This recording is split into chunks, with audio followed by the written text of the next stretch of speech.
lalaki na niloko ng misis niya, gustong maghigante sa asawa?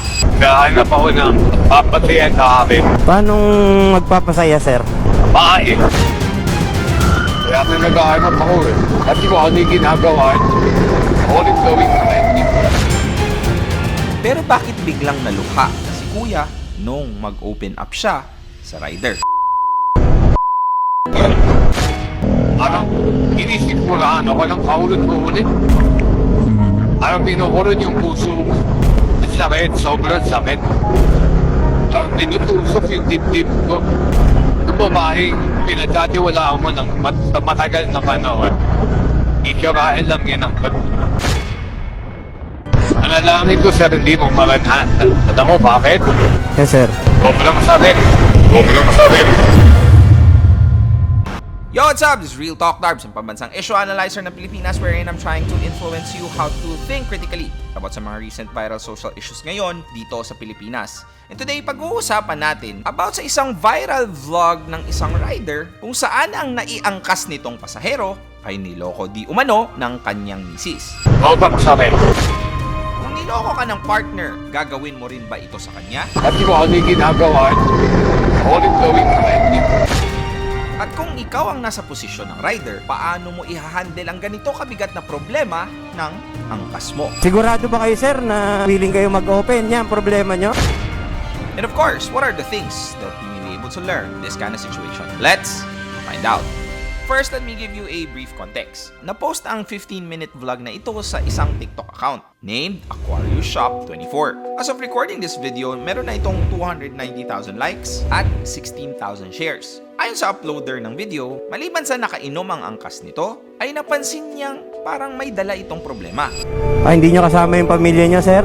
Pamilya? Wala, busy.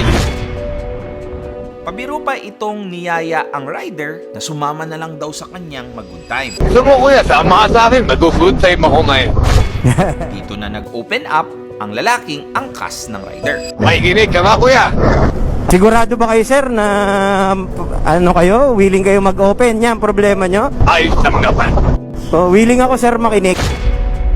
Kwento niya ay naghahanap pa raw siya ng bagong bar para makahanap ng magpapasaya sa kanya. Nahanap ako ng papatayan sa akin. Paano magpapasaya, sir? Bae.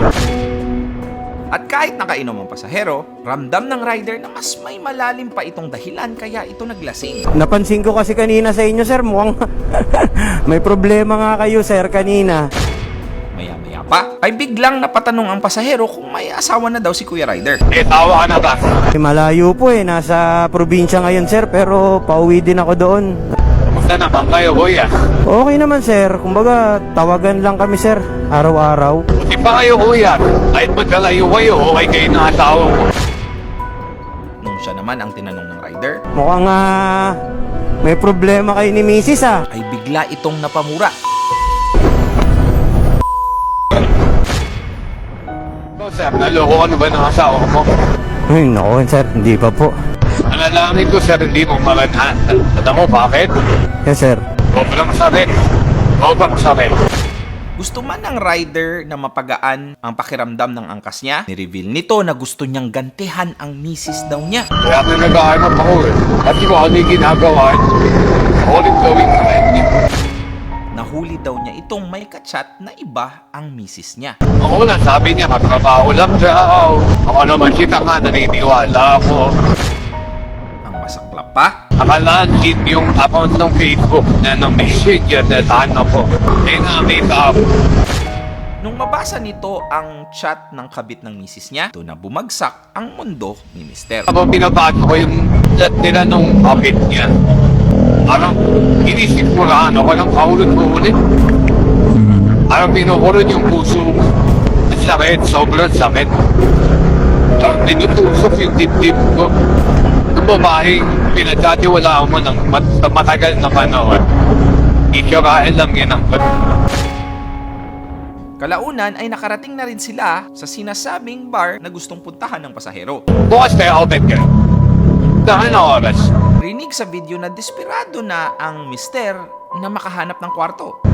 Araw lang yung pinag-offer. Pero sa sandaling ito, bigla siyang kumambyo at nagsabing, Alit mo na lang ako sa bahay. Hindi ko kaya ako yan. Bakit, sir? Hindi ko kaya yung ginagawa ng asawa ko. Wala akong gagawa ako ng kalokohan eh. Di parang wala din akong kinagkimakain yan, di ba? Totoo, sir. Okay na lang ako. Iintay na ako ng anak ko. ang mga nakapanood ng video ay naantig sa desisyon ni Mr. Ganito din yung solusyon ko noon. Humanap ng magpapasaya sa akin nung malaman ko na buntis yung ex ko sa ex niya. Live-in pa kami noon pero di ko na tinuloy. Iba talaga kapag lalaki na yung nagsabi ng sakit. So, what are the 3 things that we may be able to learn from this kind of situation? Number 1, sometimes people don't need an advice. They just need someone to listen to them. Kino-comment ko si Kuya Ryder kasi ang taas ng kanyang emotional intelligence. So, willing ako, sir, makinig. And most of the time, hindi natin napapractice ang open communication sa loob ng bahay. Kaya, nahahanap natin ang comfort sa ibang tao. All you need to do is to be with. Samahan mo lang. Kahit wala kang maibigay na payo, but your presence means a lot to them. Number 2, honor your emotions and be vulnerable. What I admire in this situation is naging totoo lang siya sa kanyang sarili. Huwag lang sa akin. Huwag lang sa akin. At kung naiisip nyo na kabawasan sa pagiging lalaki ang pag-iyak, what we saw is a beautiful example of openness and trust between 2 honorable men who wants to be a responsible husband and a father. May ginig ka nga, kuya. So, willing ako, sir, makinig. Alit mo na lang ako sa bahay. Wala akong gagawa ako ng kalokohan eh. Di parang wala din akong kinagkimakain yan, di ba? Okay na lang ako. Iintay na ako ng anak ko. And because of that meaningful connection, it becomes more genuine and honest. Number 3, even the strongest person has to be checked mentally. Hindi porket masaya or palaging high energy ang kasama mo, di ibig sabihin na hindi na rin sila nasasaktan. At dahil ayaw nilang may makakita nun. And they choose to fight their battles on their own. So, kung meron ka mang chance to visit them or send a message with full intention of asking, please do it. Just be patient until they feel that you show up because you simply care and ready to hear them out. Real talk. Nasaktan si kuya. Naloko siya. And I understand the feeling and I get it. But it doesn't give him the right to think of doing the same. Ang ramdaman niya at that time, pain, anger, frustration, is valid and true. Just like me, I have been in this kind of situation before. Na I know how painful and how difficult and how dark this kind of situation is. He proved that not all men are cheater. Okay na lang ako. Iintay na ako ng anak ko. What I've learned in this situation, in every battle that we may face, it takes a bold decision to make, to be a victim or a victor. We may encounter countless pain and suffering in this world, but remember, it is always how you respond to it.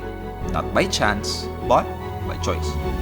For it's too late. Take a step